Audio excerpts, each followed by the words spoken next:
بسم اللہ الرحمن الرحیم۔ السلام علیکم ورحمۃ اللہ۔ امیر المؤمنین حضرت عمر بن خطاب رضی اللہ عنہ کی نصیحتیں۔ حضرت عمر رضی اللہ عنہ نے فرمایا، جو چیز تمہیں تکلیف دیتی ہے اس سے تم کنارہ کشی اختیار کر لو اور نیک آدمی کو دوست بناؤ، لیکن ایسا آدمی مشکل سے ملے گا، اور اپنی معاملات میں ان لوگوں سے مشورہ لو جو اللہ سے ڈرتے ہیں۔ حضرت سعید بن مسیب رحمہ اللہ کہتے ہیں کہ حضرت عمر بن خطاب رضی اللہ عنہ نے لوگوں کے لیے 18 باتیں مقرر کی جو سب کی سب حکمت و دانائی کی باتیں تھی۔ نمبر 1، جو تمہارے بارے میں اللہ کی نافرمانی کرے تم اس جیسی اور کوئی سزا نہیں دے سکتے کہ تم اللہ کی اطاعت کرو۔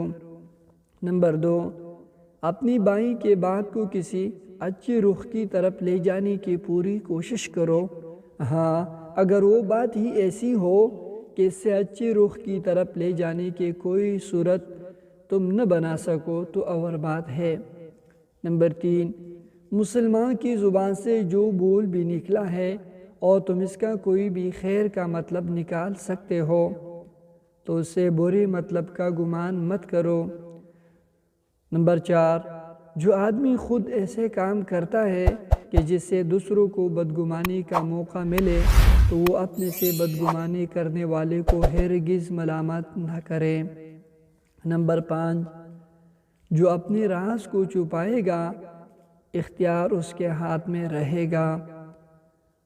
نمبر 6، سچے بھائیوں کے ساتھ رہنے کو لازم پکڑ لو، ان کے سایہ خیر میں زندگی گزارو، کیونکہ وہ ساتھ اور اچھے حالات میں وہ لوگ تمہارے لیے زینت کا ذریعہ اور مصیبت میں حفاظت کا سامان ہوں گے۔ نمبر 7، ہمیشہ سچ بولو، چاہے سچ بولنے سے جان ہی چلی جائے۔ نمبر 8، بے فائدہ اور بیکار کاموں میں نہ لگو۔ نمبر 9، جو بات ابھی پیش نہیں آئی اس کے بارے میں مت پوچھو، کیونکہ جو پیش آ چکا ہے اس کے تقاضوں سے ہی کہاں فرصت مل سکتی ہے۔ نمبر 10، اپنی حاجت اس کے پاس نہ لے جاؤ جو یہ نہیں چاہتا کہ تم اس میں کامیاب ہو جاؤ۔ نمبر 11، جھوٹے قسم کو ہلکا نہ سمجھو ورنہ اللہ تمہیں ہلاک کر دیں گے۔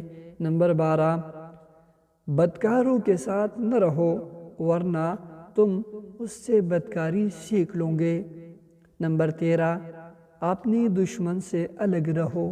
نمبر 14، اپنے دوست سے بھی چوکنے رہو، لیکن اگر وہ ایماندار ہے تو پھر اس کی ضرورت نہیں، اور ایماندار صرف وہی ہو سکتا ہے جو اللہ سے ڈرنے والا ہو۔ نمبر 15، قبرستان میں جا کر خشوع اختیار کرو۔ نمبر 16، جب اللہ کی فرمان برداری کا کام کرو تو عاجزی اور تواضع اختیار کرو۔ نمبر 17، اور جب اللہ کی نافرمانی ہو جائے تو اللہ کی پناہ چاہو۔ نمبر 18، اور اپنی تمام امور میں ان لوگوں سے مشورہ کیا کرو جو اللہ سے ڈرتے ہیں، کیونکہ اللہ تعالیٰ فرماتے ہیں انما یخشی اللہ من عبادہ العلماء۔ ترجمہ، خدا سے اس کے وہی بندے ڈرتے ہیں جو اس کی عظمت کا علم رکھتے ہیں۔